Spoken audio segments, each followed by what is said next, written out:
पुण्यात्मा एक अंधा था और बड़ा भक्त था।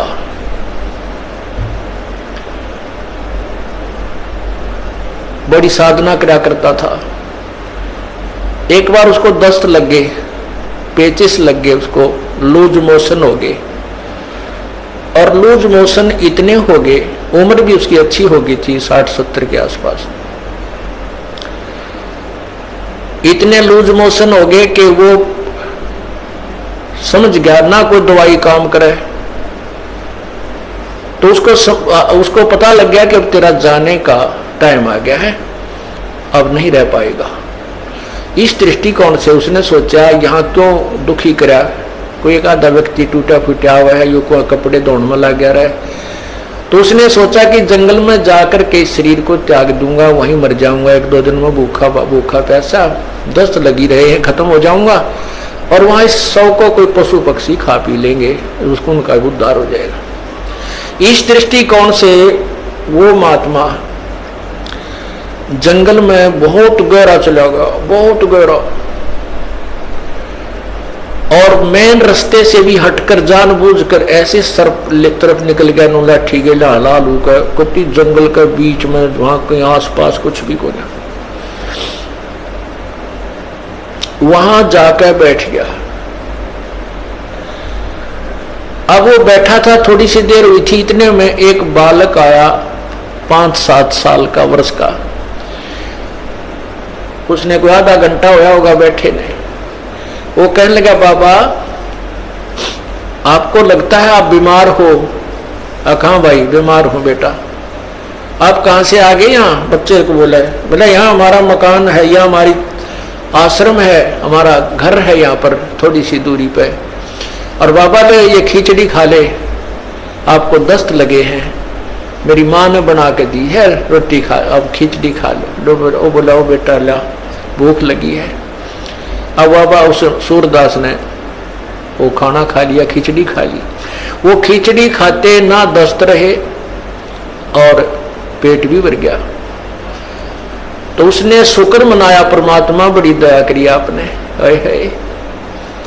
हे परमात्मा आप यहाँ भी साथ है, देख कितना छोटा आदमी को यहीं पर आपके बच्चों ने मेरी सेवा कर दी।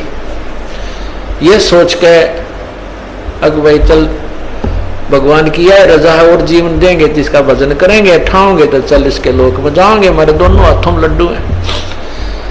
तो इतने में कुछ देर में वहां उस लीला परमात्मा की ये भेड़ बकरियां वाले आ गए और उनकी एक भेड़ बकरी की तरह लगी। उसने ढूंढते ढूंढते उस घोर जंगल में पहुंच गए। वो बाबा जी लौट रहे वहां पर। वो कहने लगे, महात्मा तू यहाँ कैसे आ गया? वो बोला, भाई आ गया, मैं ऐसे ऐसे बीमार था और यहाँ एक भगवान आत्मा का घर है, उसने बिरानी की ऐसी दया करी, कोई खिचड़ी सी बना कर दी, मैं ठीक हो गया, मेरे दस्त लाग रहे थे। वो गडरिये जो थे वो उसके मुंह का ना देखे महात्मा, उस सूरदास के मुंह की तरफ कि क्या कह रहे हो, यहाँ कौन है, किसका घर है? और उसके पास क्या था, वो जो प्लेट लाया था, थाली जिसमें खिचड़ी लाया था डाल के, जब उस महात्मा ने वह खिचड़ी खा ली, वो आवाज लगा रहा था, बेटा अपनी यह थाली ले जा, बेटा थाली ले जा। उधर से वो गडरिये आ गए, जो वो रट लगा रहा था। तो गडरिये बोले, बाबा किसको आवाज लगा रहा तू? बोला, भाई यहाँ कोई एक घर है और उन्होंने ये खिचड़ी बना के भेजी थी, बेटा उनकी थाली, वो बालक था ना ले गया होगा थाली, ये थाली को उनको ले जाएंगे अपनी। वो कहने लगे, बाबा जी तू यहाँ कैसे आ गया ऐसे घोर जंगल में? यहाँ ना कोई घर है, यहाँ से 5-7 कोस तक है, कोई गांव भी कोई ना, तू घर की बात करे, यहाँ कोई घर नहीं है, ये थाली कहाँ से आ गई तेरे पास? ने बोला, भाई मन ने बेरा है कितना आएगी, जब बेटा कोई है ही नहीं और कोई घर नहीं, तो मौन साध गया। को हे भगवान, हे परमात्मा आप यहां भी साथ। अब क्या होता है, वो बाबा जी उठकर चल पड़ा, अक भाई चले जहां ले जाएगा वहीं चलते। अब चलते चलते वो जा रहा था कि आगे एकदम गड्ढा था, वो गड्ढा ऐसे स्टाइल में था जय वो स्पीड उसकी इतनी थी बाबा जी की कि वो लाठी थोड़ी टेका था, कदम गणे दर था। इसी उमंग सी हो रही थी, कोई है भगवान आज मेरा जीवन दान कर दिया भगवान, इस उमंग में चल रहा था। तो ज्यों ही वो गड्ढे में गिरने को गया तभी एक व्यक्ति ने उसका हाथ पकड़ के और उल्टा ले लिया। ने बोला बाबा आगे इतना जबरदस्त गड्ढा है, तुम गिर के मर जाता, वापस बोले ये रास्ता ठीक नहीं। तो उस संत ने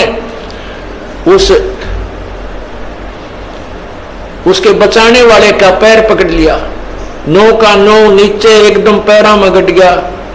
नो बोला परमात्मा जब तक निकल गए थे मेरे हाथ से, आज नहीं छोड़ू तेरे, जब तुम वो पहचान नहीं सका आपको आज नहीं छोड़ू, मन मत बकावे। नो बोला बाबा क्यों मेरे घर पड़ गया, मैं तो एक चलता आदमी हूं और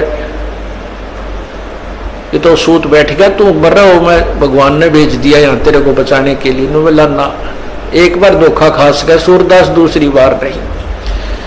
और फिर उसने छुटा लिया वो पैर हाथ, नो बोला छोड़ तू मेरे गले पड़ गया।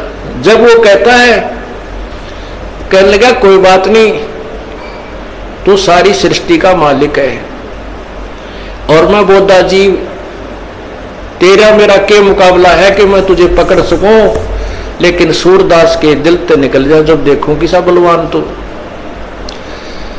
ने बोला हीना जान के कमजोर निर्बल जानो और पैर छुटा गया है, अति बलवान तू है, सर्वशक्तिमान तू, लेकिन सूरदास के दिल ते निकल जा जब जानू किसा बलवान तू।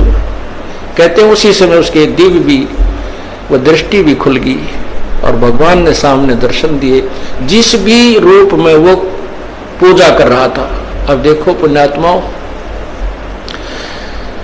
परमात्मा पूर्ण ब्रह्म कबीर परमेश्वर इस भक्ति काल तक इस जीव को लाने के लिए, भक्ति की आस्था बनाए रखने के लिए सोचल छिद्र करता है। नरसिंह जी का भात किसने भरा था, नरसिंह जी की हुंडी किसने ली थी, ये तो तत्व ज्ञान सुन जाओगा इस अंधेरे ने। ये पूर्ण परमात्मा जो तीनों लोकों में प्रवेश करके सबका धारण पोषण करता है, यानी सबकी व्यवस्था, सबको जो भी जैसा कर्म करता है उसके फल आधार पर वो परमात्मा आकर के भक्ति लाभ देता है। तो पूर्ण परमात्मा आए और फिर उसको कहा बेटा ये भक्ति कर, ये भगवान है, ऐसा नाम जप। और फिर ये कहा कि मैं तो उसका भेजा हुआ हूं, तू नाम जाप कर, नाम से मोक्ष होगा। तो पुण्यात्माओं कहते हैं जब उसमें प्यार आया, जब फूट फूट कर रोने लगा सूरदास, बुरी तरह तरफने लगा, जब परमात्मा प्रकट हो गए उसके नेत्र भी दे दिए और सामने दर्शन भी दिए।